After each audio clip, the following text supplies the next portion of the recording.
Hi,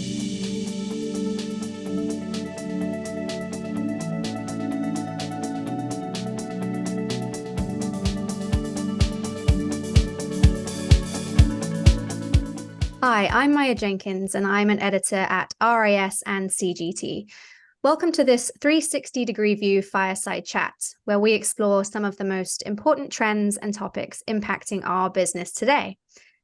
In this episode, we're delving into the topic of AI in marketing. Now, whether it's optimizing pricing, developing personalized experiences, or predicting consumer behavior, artificial intelligence holds the keys to more engaging and lucrative marketing strategies. And that's what we're going to be talking about today. And I'm joined here today by SAP's Peter Akbar. Peter, welcome. Would you mind telling us a bit about yourself and your role at SAP? Sure. So thank you very much, Maya, for the invitation to speak to you today. Very much looking forward to this. So yeah, Peter Akbar, I'm our Chief Customer Officer for Fashion at SAP. So over 20 years at SAP, and my role is essentially to drive solution creation for fashion brands of all sizes. And whether that's ERP solutions or whether that's niche apps which work at New York Fashion Week, I've been involved in. And yeah, it's been great fun. And also with the new AI techniques that are coming through, we're seeing also how that's having an impact on the fashion industry. So I'm very much looking forward to our chat. Fantastic. Yeah, we're excited to have you here today. So just to get us started here, can you speak a little more about the market at the moment, and why is using advanced AI and analytics to make decisions so important now? And what unique advantages does AI bring to the table, particularly in marketing? Yes. Well, I think, if you look at what CEOs are, their top priorities, there was a recent survey by KPMG, and the top priorities for those CEOs, whether it's supply chain risk, talent risk, environmental and climate risk, are all huge and top of mind. We've all seen the volatile supply chains caused by all of those things. So when it comes to AI, anything that will help drive those risks down is really, really important, which is why people are looking so closely at AI. And in fashion, of course, it becomes super important because the fashion supply chain is long, costly, and you might not be selling the product for as much as you could if you don't get it right. So the ability to understand your supply chain risk, and also the risk associated with not dealing with your customer in the right way. I mean, one thing that the pandemic's taught us is that the foundations, if you like, the foundational aspects of dealing with customers, they want flawless service. When you say it's going to be delivered, it's got to be delivered. It's got to be the right price.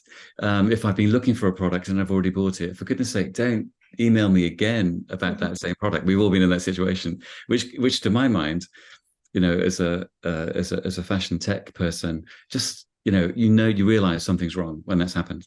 So AI can really help that, because ultimately, if you're looking at connecting the dots of all the different data points that we traverse as a consumer.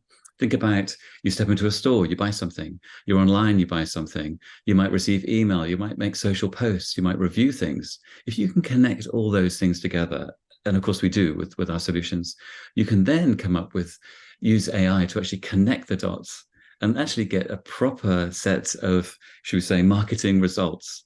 Okay. And, there are some good examples of companies that have done this. If we look at one of our companies that we help in the US, Luisa Viarama, who are a luxury destination, by connecting the dots of all the touch points of their consumers, they got a 900% increase in email conversions. So you can get an extraordinary feedback. And I think, again, it's if you look about really how it can help, it's about connecting the dots across really large data sets across your organization and different kinds of data sets.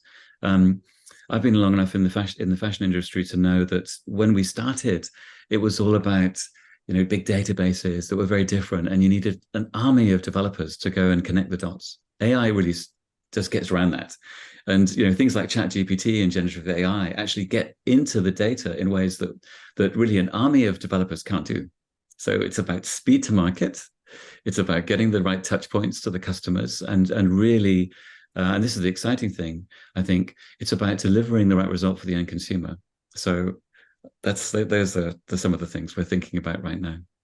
Great, thank you. Yeah, it's wonderful to hear you mention supply chain, as that's something that's really top of mind for our audience as well. And really thinking about these ecosystems as kind of centers of value creation, connected centers of value creation, how AI will be fundamental in optimizing processes within that. And of course, it's almost impossible these days to talk about technology without talking about AI, particularly as you mentioned, things like conversational AI, your chat GPTs. So I'm wondering, what are your thoughts on these buzzworthy terms? They're more than buzzwords. I think we all agree they're here to stay. But Yeah. how can retailers and CPGs really cut through the noise and, I guess, get beyond that hype and start to see some real value and impact from these conversational AI, generative AI tools? Yes, yes, that's a really great question, and it's the answers, in my opinion, are really exciting because there is a bunch of different areas. If you take design and the creativity area, pattern generation, you can actually use AI to create some pretty cool patterns and unique designs. I don't think we're ever going to take away the human creativity, but you can help it, and you can speed the journey. And one of the things that customers are always telling us is we need to shrink the design to shop kind of process. And anything you can do to do that, again, back to the CEO's priorities, anything you can do to shrink that journey time, wherever it is, whether it's design to production to the end customer, and then for the end consumer in all the different channels. Color matching is another one. We spend today, people spend a lot of time doing all the color matching, lab dips, etc., and that can be automated as well with AI, with the right tools there. And then, of course, we've all seen the virtual fashion designers. One of my neighbors has a full-time role just creating designs in Fortnite. So there's it's there already, and maybe people have talked about the metaverse. That's also coming in. To be fair, most people's experience of that is quite small, but it's going to be increasing as we go forward. So the supply chain question, it's I think one of the biggest areas where AI actually having an impact now is in demand forecasting. So the ability to take in heuristic planning, weather, social media, all of those things to actually create a really good demand plan. And back in the day, it used to be, what's a good forecast? Is it lucky, or did you actually put the right math into it? Well, now you put in AI, and it really can find you the right patterns to get to the right results. And that means we can also start to come up with personalized assortments. And if you're understanding your customers, even to look at your stores and if the customers around, then you can start to rate really almost personal assortments at the store level for the people around that store. And of course, online, recommendations. If I buy a pair of, like a t-shirt, I want something to go with it. All these things that make sense can be done with AI. And of course, back in the day, this was really almost impossible to do. Predictive maintenance. We have customers who are using AI on top of their manufacturing solutions, SAP manufacturing solutions, to predict when things are going to break. So if you have that and you've got that data, you can go look and say, well, this pattern, this temperature, this type of shift pattern is actually generating some issues. And of course, issues cause cost breakdown. So anything that you can use, again, back to the CAO piece, anything that you can use to improve the outcomes. So hugely important. And what about virtual try-on? I don't know if you've done this yet, Maya, but virtual try-on, whether it's I've played around with it, but haven't quite delved into uploading a picture of myself or anything yet. But it's fun. It's a fun tool. It's yeah, exactly. And I think there are a bunch of people that are doing it, because we have an SAP IO startup division and SAP Ventures, which also invests in companies that are looking at these new technologies to improve fitting.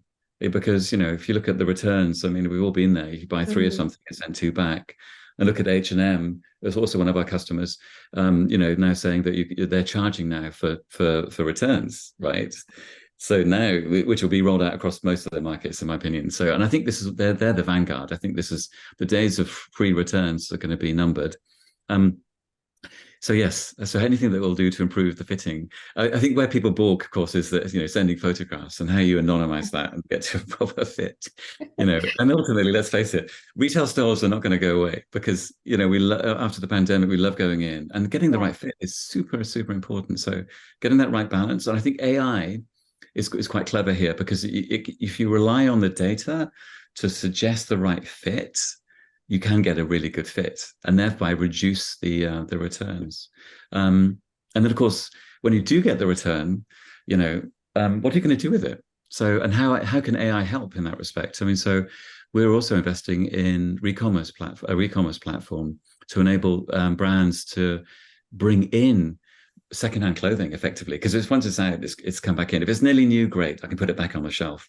But if it has had a bit of wear and tear, then what do you do? And AI is really interesting because you can actually use AI, especially on the imaging, to determine what the quality is, right? Wow. And then look back and use AI, because we're doing this today, is look across and see what should I offer you, Maia. You've come into the store, you've brought back the dress. What should I give you as the right price for that one? And that's crucial. And because you can't wait, you can't sort of say, oh yeah, we'll come back to you in 2 weeks. So AI is actually helping us determine the right resale price, the right set price for you, and then the right resale price for the actual store. And then, of course, finding all the right repair shops, dry cleaning, etc., all connecting into this e-commerce platform are all part of the party, as it were. But I think also that's gonna grow, and we can only really do it with these AI tools in these areas which perhaps people haven't really thought. Thank you for sharing those examples. Yeah, it's just awe-inspiring. I think every day something new comes up in this space that we just see is going to transform the industry. And like you say, in unexpected ways as well. It's not just content creation. It's not just pricing optimization. It almost becomes a question of where isn't AI going to have an impact, I think, these technologies. With that in mind, what recommendations would you make to a company that's just starting to build a more intelligent or data-informed marketing strategy?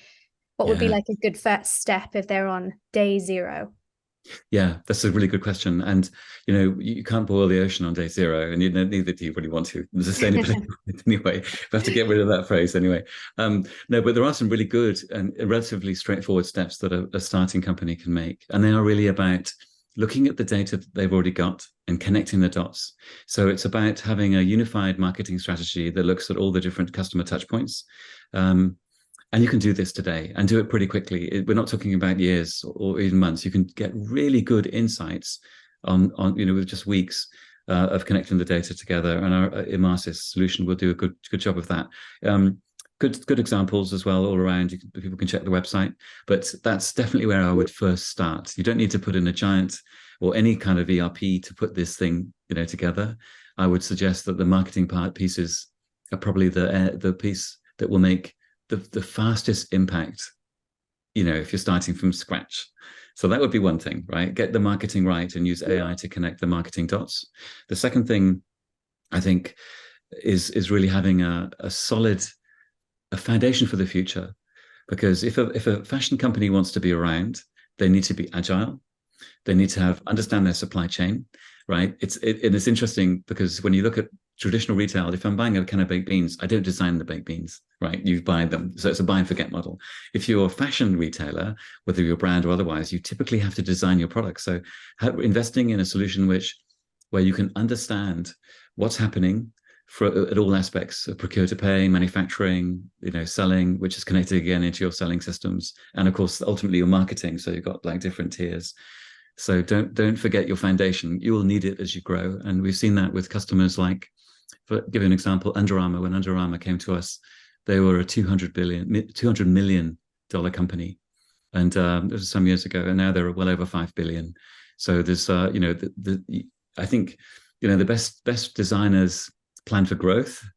So, they're optimistic, which is one of the wonderful things about fashion, right? It's all about optimism and hope. So providing solutions which can enable that hope to come reality in terms of their actual growth of their brands is something that we take really seriously. And we've helped so many of these brands become, global brands as well. Fantastic. Thank you. Yeah, exciting times ahead for sure. And I think that's a good spot to leave us at.